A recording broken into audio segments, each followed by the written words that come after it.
Hola queridos amigos, vamos a tener un tema interesante de la palabra de Dios. Vamos a hablar acerca del rey Josías. Es un relato interesante, un rey bueno que tuvo Israel después de que los dos reyes anteriores, su padre y su abuelo, hicieron desastres en Judá. Vamos ahora a tener una palabra de oración para entrar en el tema. Bendito Padre y bendito Dios, Señor, gracias te damos. Pedimos ahora, Señor, el perdón de nuestros pecados y que tu Santo Espíritu nos dirija toda verdad. Permite que este corto mensaje, Señor, sea de utilidad para nuestra vida. Todo lo pedimos humildemente en el nombre de Jesús. Amén. Muy bien, vamos a entrar al tema de esta hora que dijimos que es acerca del rey Josías. El rey Josías era hijo de otro rey, Amón, que únicamente gobernó durante 2 años, solamente era el hijo de Manasés.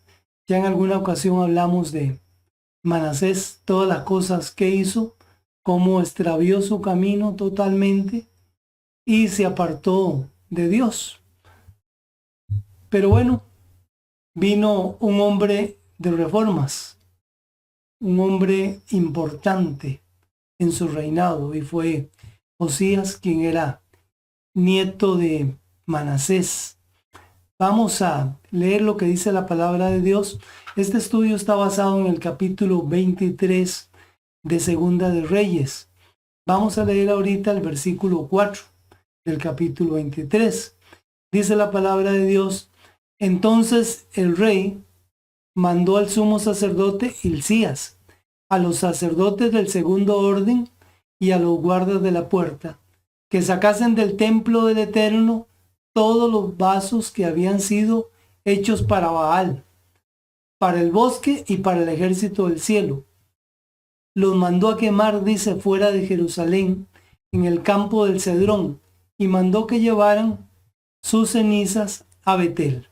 Recuerde que todos esos vasos que habían hecho para adorar a Baal y a criaturas del bosque y a criaturas en el cielo, habían sido mandadas a hacer por su abuelo, Manasés, que se había extraviado en los caminos de Dios, se había apartado de la verdad. Pero ahora viene el nieto y el nieto restaura todo, incluso todo lo que su padre mantuvo, ¿verdad? Que fue Amón, que también era equivocado, porque también se había apartado de Dios. Él vino a restaurar todas estas cosas y a poner orden. No solamente hizo esto, que sacó los utensilios y dice los llevó fuera de Jerusalén y ahí los mandó a quemar todo lo que había. Note lo que dice el verso 5. También Josías quitó los sacerdotes idólatras que los reyes de Judá, se refiere a su papá y al abuelo, habían puesto para quemar incienso en los altos, en las ciudades de Judá y en los alrededores de Jerusalén, a Baal, al sol y a la luna, a los signos y a todo el ejército del cielo. O sea, los que oficiaban, los sacerdotes idólatras, él los mandó a quitar.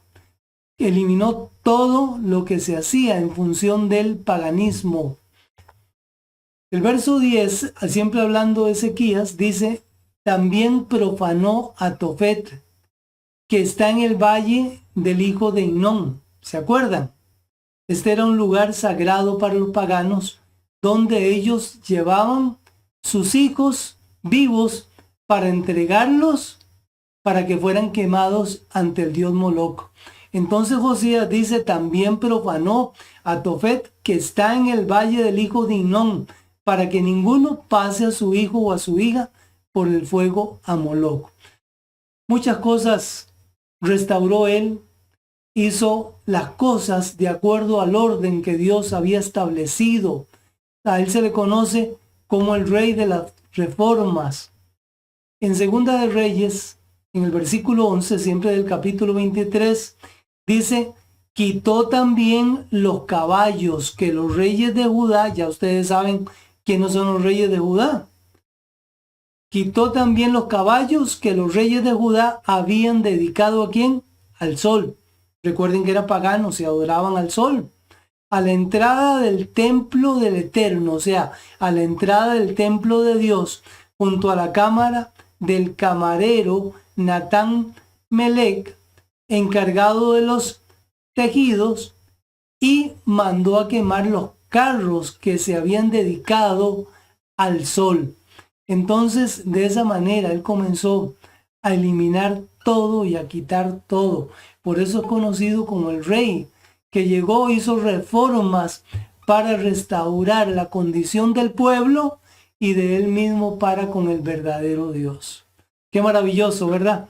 Saben, estas cosas que hemos visto rápidamente del pasado nos hace ver que aunque el pueblo se ha equivocado muchas veces, algunas veces por los reyes, por los líderes, no solamente los líderes políticos, sino también hasta líderes religiosos, los extraviaban y el pueblo se apartaba de las cosas de Dios.